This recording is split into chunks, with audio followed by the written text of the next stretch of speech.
नमस्कार साथियों, मैं चंदन ठाकुर आप सबों के समक्ष उपस्थित हूं और कुछ अपनी बातों को आप सबों के समक्ष रखना चाहता हूं। खासकर मैं अपने उन मित्रों के समक्ष रखना चाहता हूं जिन्होंने लगातार इस लड़ाई में हमारा कंधे से कंधा मिलाकर के सहयोग किया था।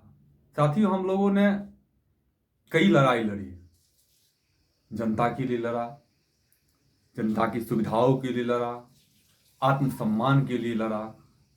और यह लड़ाई आज से नहीं है। अगर यूं देखा जाए तो मेरा व्यक्तिगत जब से ज्ञान हुआ तब से मैं लड़ाई लड़ता हूँ, चाहे परिवार से, गांव में, समाज के लिए, गरीबों के लिए, पिछड़ों के लिए, वंचितों के लिए, छात्रों के लिए, किसानों के लिए मैं लड़ता हूँ। कहीं ना कहीं जहां मुझे अनुचित दिखाई देता है वहां मैं लड़ता हूँ। क्यों लड़ता हूँ? आज तक हमने किया क्या है? हमारे कई साथी जो इस लड़ाई में हमारा सहयोग दिए, इस कार्यक्रम में हमारा सहयोग दिए।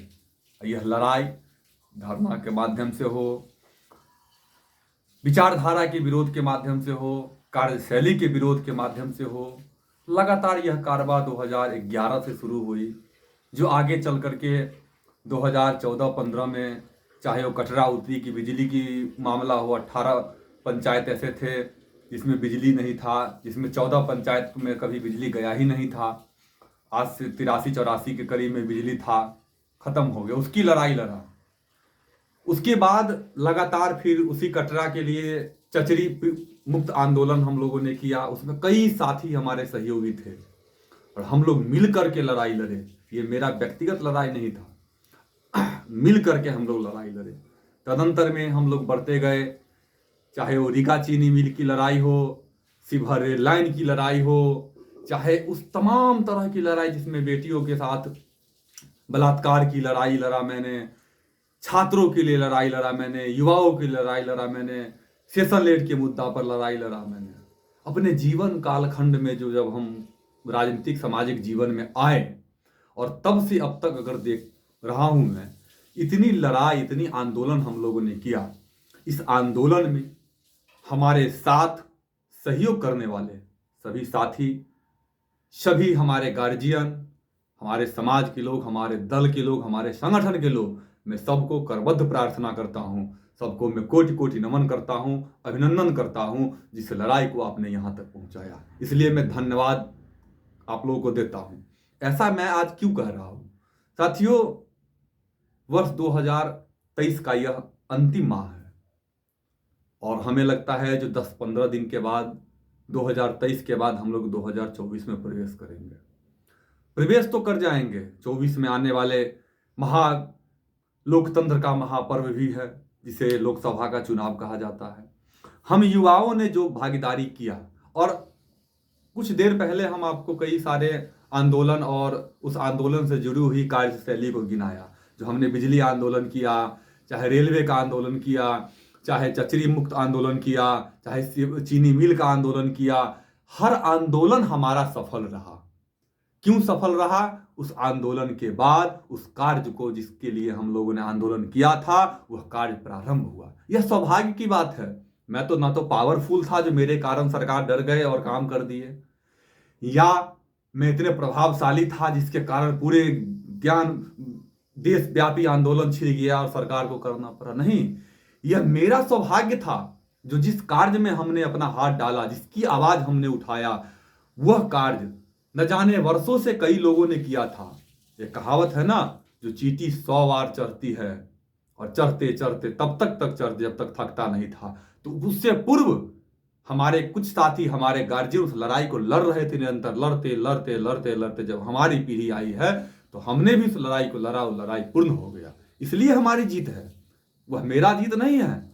उस आंदोलन में चाहे रीगा चीनी मिल हो, शिवहर आंदोलन हो, रेलवे का मुद्दा हो, बिजली आंदोलन हो, चचरी मुक्त आंदोलन हो, इस आंदोलन में सदियों से बिताए हुए उन सभी क्रांतिकारी को मैं सलाम करता हूं, नमन करता हूं, जिन्होंने इस लड़ाई को प्रारंभ किया था। यह लड़ाई मेरा व्यक्तिगत नहीं है, यह लड़ाई उन सभी का है। उसका श्रेय उन सभी व्यक्ति को जाता है जो आज इस जगह है उपस्थित या इस पृथ्वी पर नहीं है। उन सबको इस लड़ाई का श्रेय जाता है। धन्यवाद का पात्र मैं इसलिए मानता हूं आप लोगों को जो मुझे इसकी मौका मिला। चाहे अस्पताल की मुद्दा हो, कई अस्पताल, इस गांव में मैं जन्म लूं, उस गांव की अस्पताल की बात हो, आज वह कार्य भी प्रगति पर जा रहा है। आने वाले समय में उसका भी रिजल्ट देखने को मिलेगा। इसलिए हम अब उस युवा साथी से, उन सभी सहयोगकर्ता से आग्रह करना चाहता हूं, हम लोगों ने कई लड़ाई लड़े, मायूस नहीं होना है।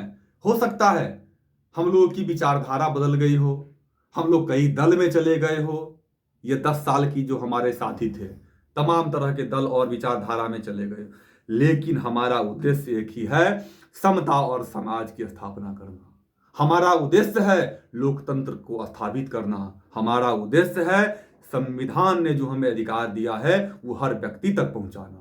हमारा उद्देश्य है समाज को शिक्षित करना। हमारा उद्देश्य है समाज को आगे लेके चलना। उस समाज में चाहे जो भी हो, चाहे अगरा हो, पिछड़ा हो, दलित हो, महादलित हो, ब्राह्मण हो, भूमिहार हो, कोई भी जाति हो, कोई भी धर्म के लोग हो, मुझे उससे कोई फर्क नहीं पड़ता है। मैं केवल मानव हूं और मानव मात्र के लिए समता समाज की स्थापना के लिए अपने जीवन को इसमें मैं कुर्बान किया हूं।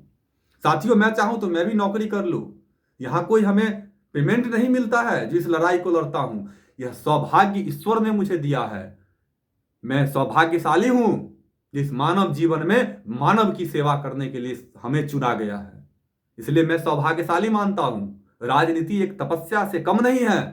इस तपस्या में त्याग है, इस तपस्या में कष्ट है, इसको झेलना पड़ता है और मैं उसको झेल रहा हूं। मैं किसी पे कोई दोषारोपण नहीं कर रहा हूं। मैं तो सौभाग्यशाली मानता हूं अपने आप को, जो मैं इसमें हूं और मुझे इसलिए चुना गया है। मैं बहुत सौभाग्यशाली हूं और आप लोगों ने भरपूर समर्थन दिया है। इसलिए एक गांव का बेटा को आज यहां तक पहचान मिला है, इज्जत मिलता है, सम्मान मिलता है।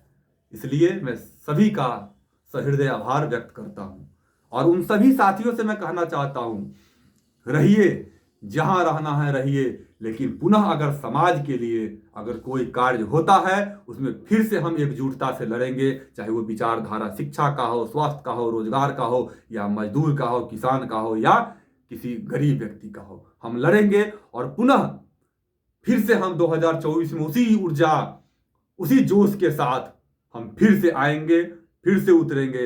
हो सकता है अगर समाज में बुराइयां हो तो उस बुराइयों को ठीक करने का, हमारे युवा अगर भटक गए हैं तो उस युवा को हम सही रास्ते पर लाएंगे। जो समाज शिक्षित हो जाता है, जो समाज सभ्य हो जाता है, उस समाज को आगे बढ़ने से कोई नहीं रोक सकता है। इसलिए हमारा दायित्व बनता है अपने समाज को शिक्षित करना, जागरूक करना, और इसमें हम लोग निरंतर लगे रहेंगे। इसी के साथ एक छोटी सी बात आप लोगों को कह करके मैं अपनी बातों को विराम देता हूं। और इसी के साथ हम बस एक ही बात आप लोगों को कहना चाहते हैं कि उसूलों पे जो आंच आए तो टकराना जरूरी है।